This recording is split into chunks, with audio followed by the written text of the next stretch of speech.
सरधम मैत्री संघ की ओर से छत्तीसगढ़ में मिशनरी सिस्टर्स की गैरकानूनी गिरफ्तारी और कानून के दुरुपयोग के मामले में सरधम मैत्री संघ के पदाधिकारियों की ओर से जिला कलेक्टर को राष्ट्रपति के नाम का ज्ञापन सौंपा गया। उन्होंने कहा कि 25 जुलाई को दुर्ग रेलवे स्टेशन पर सिस्टर वंदना और सिस्टर प्रीति की गिरफ्तारी की जो सरासर गलत है और गैरकानूनी रूप से मानव तस्करी और धर्मांतरण का आरोप लगाकर उन्हें गिरफ्तार कर लिया गया। सिस्टर वंदना पहले नारायणपुर में सेवा कर चुकी थी और उन्हें वहां से स्थानांतरित कर दिया गया। 3 वयस्क महिलाएं जो अपने परिवारों का भरण पोषण करने के लिए रोजगार की तलाश में थीं, नौकरी के अवसरों के लिए सिस्टर वंदना के पास पहुंची थी और उन्हें झूठे इल्जाम में फंसाकर गिरफ्तारी की गई है जो सरासर गलत है।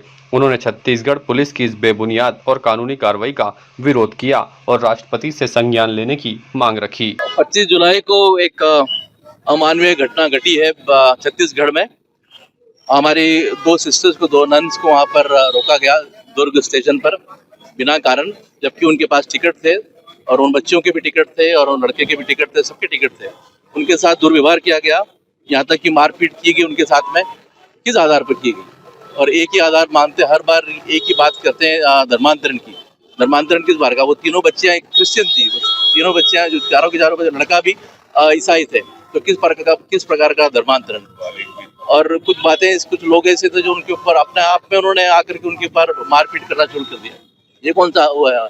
हम भी इस देश के नागरिक हैं और अब हमारे जो संस्थाएं हैं, बहुत सी संस्थाएं हमारी क्रिश्चियन संस्थाएं हैं, जिसके अंदर से कई बड़े बड़े लोग, बड़े बड़े नेता वहाँ से निकले। वो क्या क्रिश्चियन बन के क्या वहाँ पढ़ाई कर करके? सबों ने वहाँ पे, हम इस देश के अंदर शिक्षा के द्वारा, स्वास्थ्य के द्वारा और समाज सेवा के द्वारा हम सेवाएं दे रहे हैं देश के अंदर।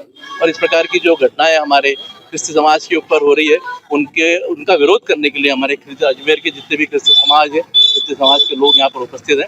उनका विरोध करने के लिए हम यहाँ पर उपस्थित हुए। हमारे ईसाई भाई बहनों के प्रति जो अन्याय से कोई कुछ लोगों के आरोप लगाता है, उसके ऊपर हम प्रतिभटन कर रहे हैं।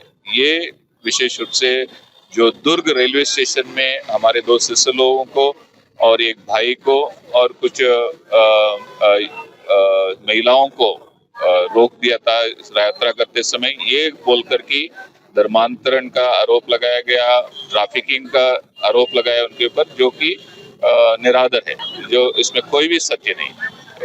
और ये आरोप भी लगाने वाले कुछ ऐसे कोई दल लगता है, कोई सरकार नहीं, कोई न्यायालय नहीं है, और उनके साथ जो व्यवहार किया गया है, दुर्व्यवहार, वो सबसे निंदनीय है। अभी हाल ही में 25 जुलाई को दुर्ग के रेलवे स्टेशन पे एक अमानवीय संवेदनीय घटना घटी। 2 ईसाई समुदाय की जो 2 बहनें, जिनको हम सिस्टर्स कहते हैं, वो अपनी 3 महिला बालिकाओं के साथ में दूसरे स्टेशन पे कहीं यात्रा करने के लिए निकले थे। वहाँ पे उनको एक आक्षेप लगा करके कि धर्मांतरण और ह्यूमन ट्रैफिकिंग, मतलब वो जो होता है तस्करी, मानव तस्करी, उसके तहत उनको इल्जाम लगा करके उनको गिरफ्तार करके और बंद कर दिया गया।